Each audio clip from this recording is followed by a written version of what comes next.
I'm going to start off here by removing the corn off of 8 cobs. So you could do this kind of old school and just do it on your cutting board, although it is less messy if you cut your cobs in half first like so, or you can do it into a bundt pan, which is really convenient because it is going to catch all of those little kernels as they fall down, and you're going to end up with this nice big bowl of corn, which is nice and freshly cut. So once you get that all cut up, save your cobs. Do not throw those away. We're going to be using them, okay? I'm also going to need 3 ribs of celery along with 3 carrots, and I've just washed and cleaned and peeled and done all that kind of good stuff. So anyway, I want to show you how I handle chicken in my kitchen, because you have to be really careful with chicken. You know, it can carry salmonella and things that can make you sick when it's raw, so it's important to handle it properly. So I have some bags here, and I cut it open from the top and just lift it and kind of let it drain, and I have these bags sitting in my pan, as you can see. So my chicken can go directly into my pan. That goes into the garbage. I wash my hands and I'm ready to add my goodies in here. So I'm adding in a total of 4 corn cobs, 3 of those carrots, the 3 celery, and also some parsley stems. These are the stems only. Also, I'm going to add in those 3 cloves of garlic along with 5 peppercorns and 1 bay leaf. All of this is beautiful, but we need an onion too to go into our stock. So I just have a yellow onion here, and I'm just going to kind of trim off the stuff that I don't want going in there, quarter it, and add it to the pot. I'm going to add some filtered water and put it onto the stove, putting my lid on just until I bring it up to a simmer, simmer, not a boil. You're going to simmer this on both sides for about 20-25 minutes per side until the chicken is done, and then we're going to remove the chicken from the pot. Leave the pot on the stove and keep it at a simmer.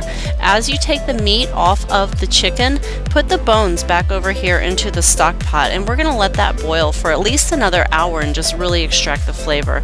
Meanwhile, here is my chicken that I pulled off, and I don't need it all, so I put some of it into a baggie, and that is going to become chicken teriyaki or something.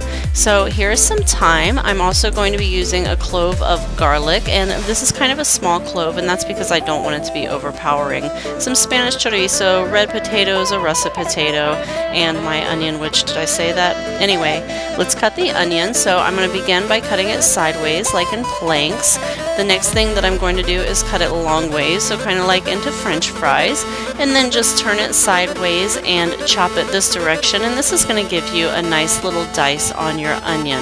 Next, grab that little garlic clove, and I am going to give him a nice little mince until he's nice and minced. And then I'm just going to put this in with my onion.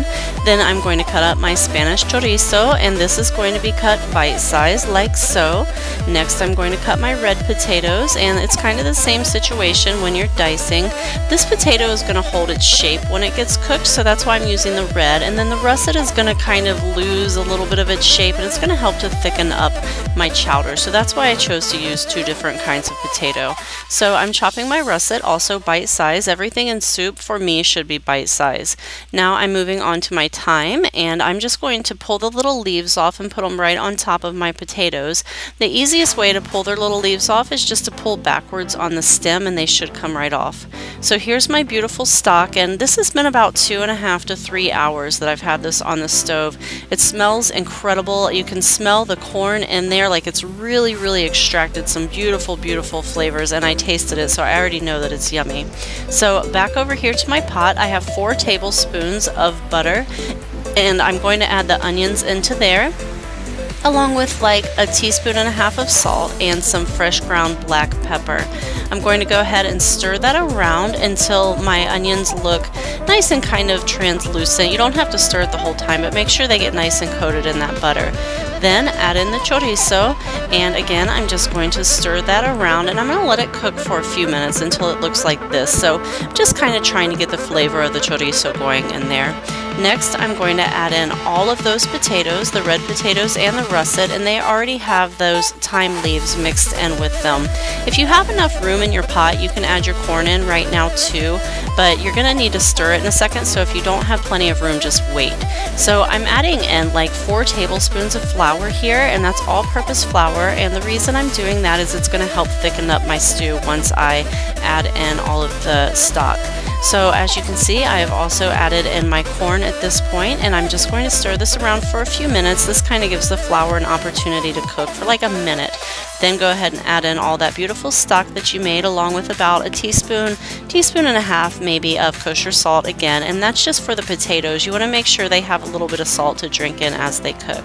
So here I am about 20 minutes later, and I just want to check the potatoes for doneness, and they are absolutely perfect.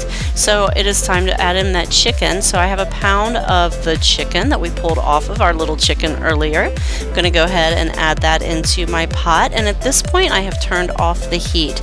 I'm going to stir this around just to get the chicken well incorporated, and then I'm going to add in 2 cups of heavy cream, and again just stir it around until it's nice and mixed in. So this is what this is going to look like when it is all done. It is absolutely beautiful, and it's ready to plate. When I plate mine, I'm going to garnish it with just a sprig of thyme because it has thyme in it, so that's an appropriate garnish. And I'm also going to serve it with French bread because that will be delicious. So I hope that you all enjoy this recipe, and happy cooking, everyone!